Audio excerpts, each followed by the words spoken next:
ಸರಿಯಾದ ರೀತಿಯಲ್ಲಿ ಎಫರ್ಟ್ ಹಾಕೋದು ಹೇಗೆ, ಓದೋದು ಸರಿ, ಕರೆಕ್ಟ್ ಆಗಿರೋ ಒಂದು ಮೆಥಡ್ ಯಾವುದು ಅಂತ. ಕೆಲವೊಂದ್ಸಲಿ ಲಕ್ ಫ್ಯಾಕ್ಟರ್ ಕೂಡ ಇರುತ್ತೆ ಅಂತ ಹೇಳ್ತಾರೆ, ಅದ್ರ ಬಗ್ಗೆ ಹೇಳೋದಾದ್ರೆ ಒಂಚೂರು.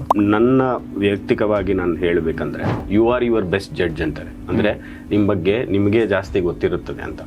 ಸೊ ನೀವು ಇಲ್ಲಿ ನಿಮ್ಮದು ಸ್ಟ್ರಾಂಗ್ ಪಾಯಿಂಟ್ಸ್ ಏನು, ನಿಮ್ಮದು ವೀಕ್ ಪಾಯಿಂಟ್ಸ್ ಏನು, ನೀವು ಎಲ್ಲಿ ಎಫರ್ಟ್ ಜಾಸ್ತಿ ಮಾಡಬೇಕಾಗ್ತದೆ, ಎಲ್ಲಿ ಕಡಿಮೆ ಮಾಡಬೇಕು ಅಂತ ನಮಗೆ ಗೊತ್ತಾಗುತ್ತೆ. ಅದೇ ರೀತಿಯಾಗಿ ನಮ್ಮ ಹತ್ತಿರ ಇರುವಂಥ ಫ್ರೆಂಡ್ಸ್ ಇರ್ಬೋದು, ಅವರು ಪ್ರಿಪ್ರೇಷನ್ ಮಾಡೋರು, ಸೀರಿಯಸ್ ಪ್ರಿಪ್ರೇಷನ್ ಮಾಡೋರು ಫ್ರೆಂಡ್ ಸರ್ಕಲ್ ಇರ್ಬೋದು, ಅಥವಾ ಯಾರಾದರೂ ಟ್ಯೂಟರ್ಸ್ ಅಥವಾ ಯಾರಾದರೂ ಎಲ್ಡರ್ಸ್ ಯಾರಾದರೂ ಸೀನಿಯರ್ಸ್ ಹೆಲ್ಪ್ ಮಾಡ್ತಾ ಇದ್ರೆ ಅವ್ರ ಕಡೆಯಿಂದ ನಾವು ಫೀಡ್ಬ್ಯಾಕ್ ತಗೊಳ್ತಾ ನಾವು ಎಫರ್ಟ್ ಹಾಕ್ತಾ ಇರಬೇಕು. ಬೇಸಿಕಲಿ ನಾವು ಎಕ್ಸಾಮ್ ನಿಮ್ಮಿಂದ ಏನ್ ಎಕ್ಸ್ಪೆಕ್ಟ್ ಮಾಡುತ್ತೆ ಅಂತ ನಾವು ಅರ್ಥ ಮಾಡ್ಕೊಂಡಿದ್ರೆ ಆ ಡೈರೆಕ್ಷನ್ ಅಲ್ಲಿ ಹೋಗದೆ, ಅಂದ್ರೆ ನೀವು ಹೇಳಿದ್ರು ಎಫರ್ಟ್ ಮಾಡ್ತಾರೆ, ನಿಜ, ನೀವು ಹೇಳಿದ್ದು ನಿಜ. ಬಹಳಷ್ಟು ಜನ ಬಹಳ ಎಫರ್ಟ್ ಮಾಡ್ತಾರೆ, ಆದ್ರೆ ಕೆಲವರು ದುಡ್ಡು ಖರ್ಚು ಮಾಡ್ಕೊಂತಾರೆ, ಎಫರ್ಟ್ ಮಾಡ್ತಾರೆ, ಬಹಳ ಸ್ಯಾಕ್ರಿಫೈಸಸ್ ಮಾಡ್ತಾರೆ ಇದ್ರ ಬಗ್ಗೆ ಎಕ್ಸಾಮ್ಗೋಸ್ಕರ.